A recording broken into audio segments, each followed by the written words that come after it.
بسم الله الرحمن الرحيم يا أيها الذين آمنوا كتب عليكم الصيام كما كتب على الذين من قبلكم لعلكم تتقون بسم الله الرحمن الرحيم الحمد لله رب العالمين الرحمن الرحيم مالك يوم الدين إياك نعبد وإياك نستعين اهدنا الصراط المستقيم صراط الذين أنعمت عليهم غير المغضوب عليهم ولا الضالين آمين. Chers frères, sœurs en islam, assalamu alaikum wa rahmatullahi ta'ala wa barakatuh. J'ai commencé cet entretien avec vous avec la Fatiha parce que c'est cette invocation adorée chez tout le monde. On fait les 5 prières avec ça, mais c'est plus important que ça. C'est vraiment d'être conscient de tout ce qu'on fait dans notre vie. C'est à ce moment que la Fatiha va se manifester dans notre vie. Voilà, c'est très important d'être conscient. Et c'est pour cela je voulais aussi partir de mon conscient, d'un autre cas de conscience. Je pense que aussi tous les actes qu'on a l'habitude de faire, il faut qu'on soit vraiment responsable, sérieux quand on les accomplit. Le Ramadan, c'est tout un mois de prise de conscience. Le Ramadan, c'est un moment qu'on se dit vraiment, est-ce que je jeûne réellement et est-ce que je le fais réellement?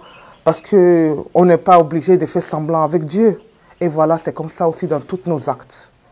Je veux simplement tirer notre attention sur cet endroit qu'on a l'habitude de fréquenter plus pendant le mois de Ramadan. Et si vous avez bien compris, c'est bien, je vais parler de la mosquée. La mosquée, durant le mois de Ramadan, on va partir pour les 5 prières, comme d'habitude, pour les prières de Jumu'ah, comme d'habitude, mais plus pour les prières de Tarawih, les prières, les nafilas qu'on fait après les prières de 20 heures, après le Salat al-Isha. Voilà, on va passer un bout de temps, 30 minutes, 45 minutes, ça dépend. Et ensuite, maintenant, dans les 10 derniers jours, on va faire les veillées ou bien les tahajjud, qiyam al-layl, voilà, la prière de la nuit. Là, vous voyez, on va plus côtoyer la mosquée pendant le mois de Ramadan parce qu'on a plus d'adoration, qu'on fait ça en groupe, dans le jama'a.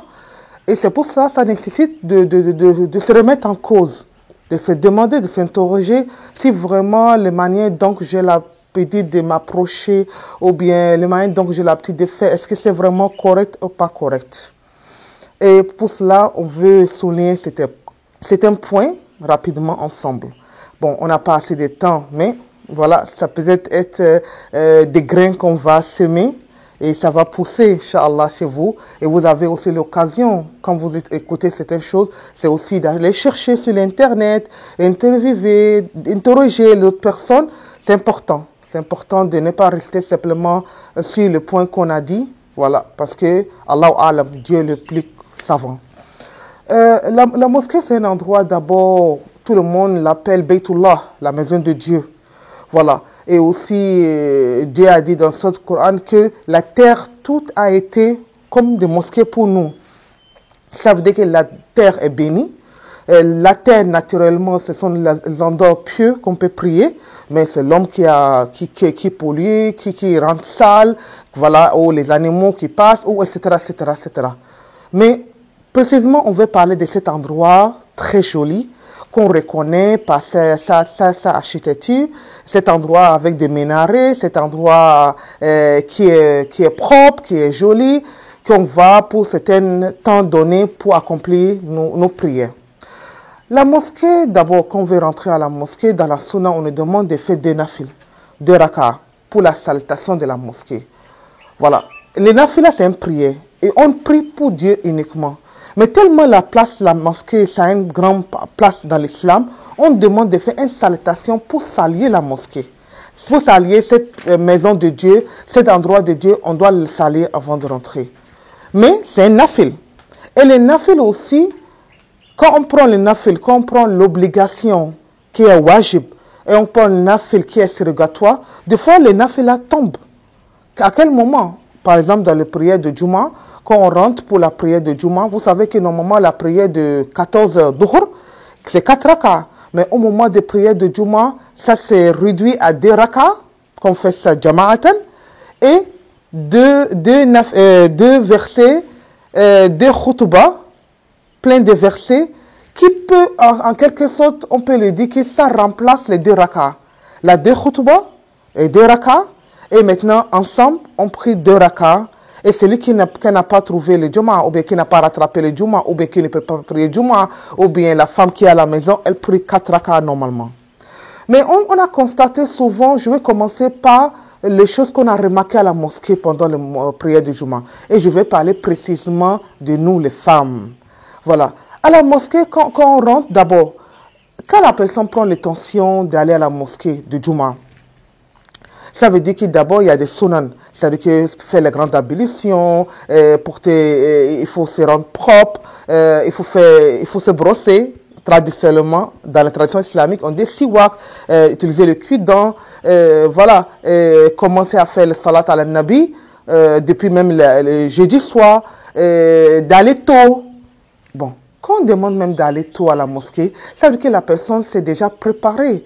Et là, la religion est très simple et très relaxe.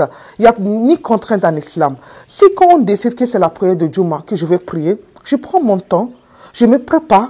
Vous voyez tout ce qu'on a dit dans le sunan de Juma, et c'est plus encore, ça veut dire que je me prépare déjà. Dès la veillée, je sais que demain c'est Juma, je vais porter telle chose, telle chose. Cela veut dire que même pour la femme, l'habit qu'on a l'habitude de porter pour aller à une fête de mariage, ou bien je vais dire que d'abord je vais à un mariage et ensuite je vais aller à la prière de Juma, on ne peut pas continuer comme ça. Tout se prépare. Je vais partir à la prière, je m'apprête. Ça, j'ai un petit sac, un petit sachet, je mets quelque chose, un grand hijab long que je peux mettre sur mon tenue, des fois extravagante, des fois pas appropriée pour la mosquée, des fois pas décente, des fois pas. Ça ne prie, l'habit même ne prie même pas. Voilà. Il faut qu'on se mette dans l'attente que tout se prépare. Et il faut être vraiment conscient de tous les actes qu'on va faire. Sinon, ça serait comme on fait des choses, mais après on se rend compte que Dieu, pourquoi je suis classé parmi ces gens? Parce que tous les actes que j'ai faits dans la vie, c'est parti en vain. Il faut que vraiment on soit conscient et on s'interroge. Je dis ça souvent, je le répète. Il faut qu'on remette en cause tout ce qu'on fait et on se rassure que ce que je fais, est-ce que je le fais parfaitement. Maintenant, on rentre, si on est parti plus tôt, ça veut dire qu'on va faire les nafil, on va faire le 2 raka de la salutation, les 2 raka qu'on fait avant Duhur, on va faire tout ce qu'on fait, on va lire un peu du Coran, Surat al-Kahf, on va faire l'invocation, tout et tout.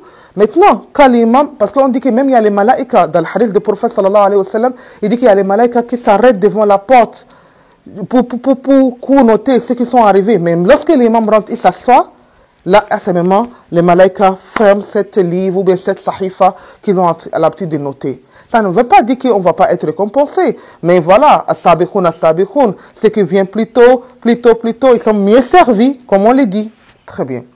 Maintenant, cette attitude, on est dans une tradition, soit la tradition chez les Yoruba, soit chez les Haoussa, chez les Fon. Vous croyez que ça à la mosquée, c'est au moment que l'imam est en train de faire le khutbah. Est-ce que vous voyez que c'est le moment approprié pour saluer les gens? Salam alaikum, ça c'est dit peut-être au moment que l'imam n'est pas en train de faire le khutbah, mais il est en train de faire déjà prêcher, et c'est à ce moment les gens vont se saluer, salam alaikum, Ramadan Karim, tout, mais on se regarde d'abord, ils font distraire les autres, là ils pêchent 2, 3, 4, 10 fois, parce qu'ils essaient combien de personnes ils sont en train de distraire, et encore, c'est pas, faites la main, simplement quand quelqu'un vous voit, quand on rentre dans la mosquée, on doit rentrer biwakar, d'une manière très décente. Vous rentrez calmement, vous ne faites pas de bruit, vous vous mettez à votre place. Quand l'imam est en train de faire le khutbah, il n'y a pas de nafil, on s'assoit, on écoute, parce que le khutbah, c'est le seul moment pendant la semaine qu'on peut vraiment évoquer certains problèmes de la communauté, rappeler les gens, fais ci, fais ça. C'est important d'écouter le khutbah. Et c'est important vraiment de se concentrer à ça. Et quand on appelle concentrer à ça, venez voir. Et dans toutes les mosquées, presque, on met les téléphones, signe des téléphones. Les gens croient que c'est seulement, il faut mettre ça sur silencieux ou éteint. Silencieux. Mais il est sur Facebook, il est sur au moment qu'on fait la khutbah. Là, il est venu pour faire quoi à la mosquée? Et c'est tout des femmes. Il y a des femmes, même des fois, la dernière fois, j'ai vu une femme, qu'elle était au téléphone carrément au moment de khutbah. Là, j'étais choquée. Et c'est pour cela que j'ai décidé de parler sur ce sujet-là. Je pense que les femmes commettent beaucoup d'erreurs à la mosquée.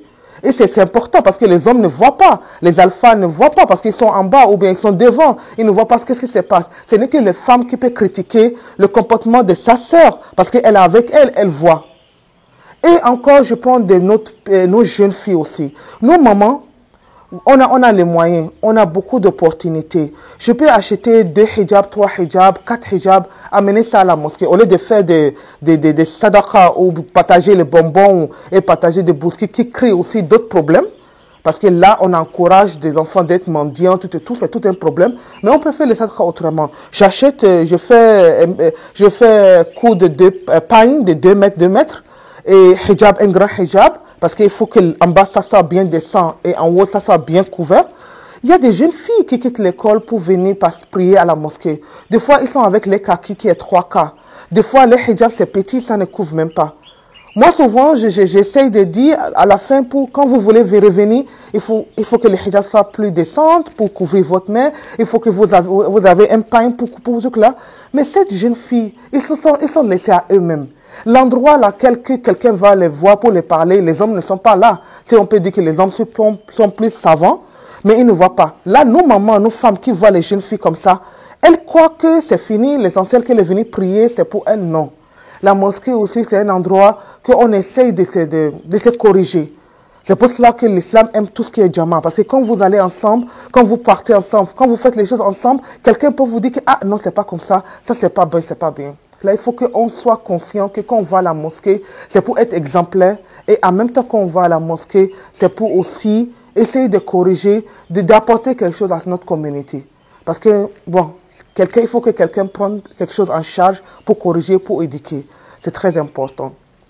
Après la prière, salam alaikum, on peut s'allier tout et tout. Et maintenant, au moment de la salutation, normalement, Yuskar ism Allah, c'est la parole de Dieu qu'on doit entendre le plus haut dans les mosquées. C'est les versets, c'est les adhan, c'est le khutbah, c'est la lecture de l'imam. Mais quand on veut se saluer, on essaie de bercer la voix.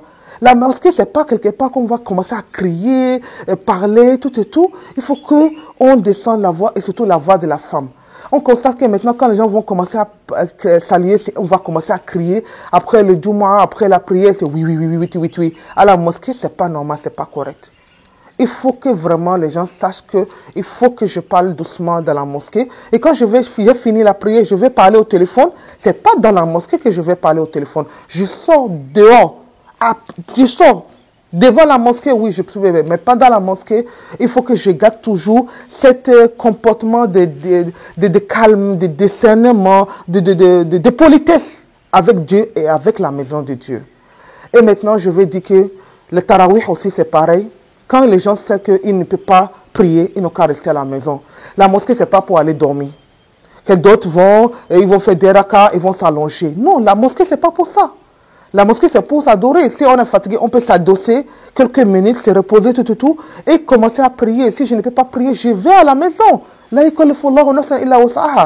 Tahajjud, pareil.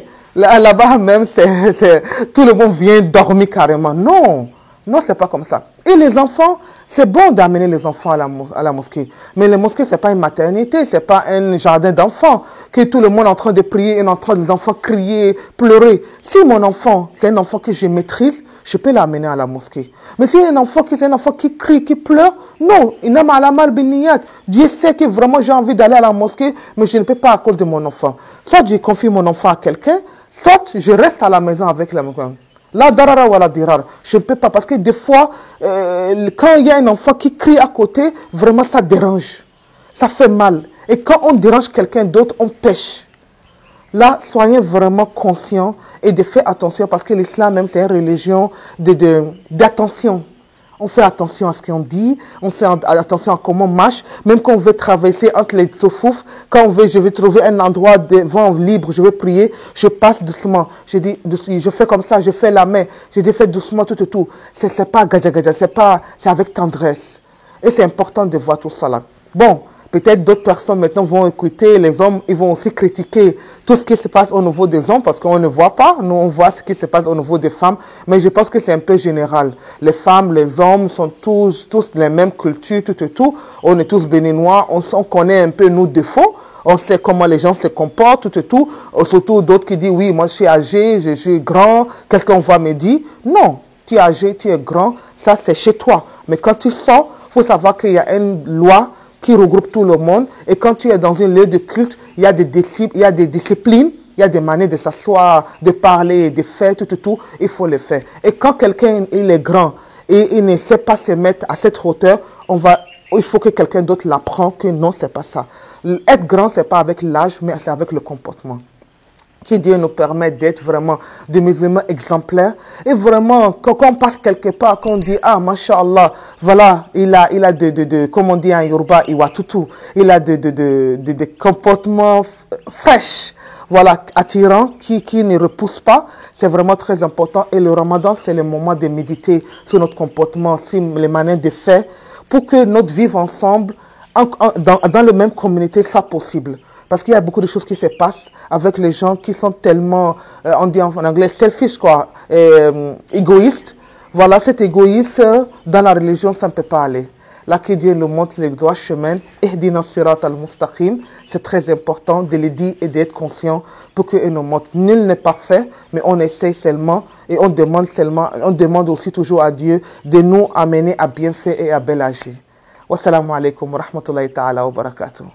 بسم الله الرحمن الرحيم يا أيها الذين آمنوا كتب عليكم الصيام كما كتب على الذين من قبلكم لعلكم تتقون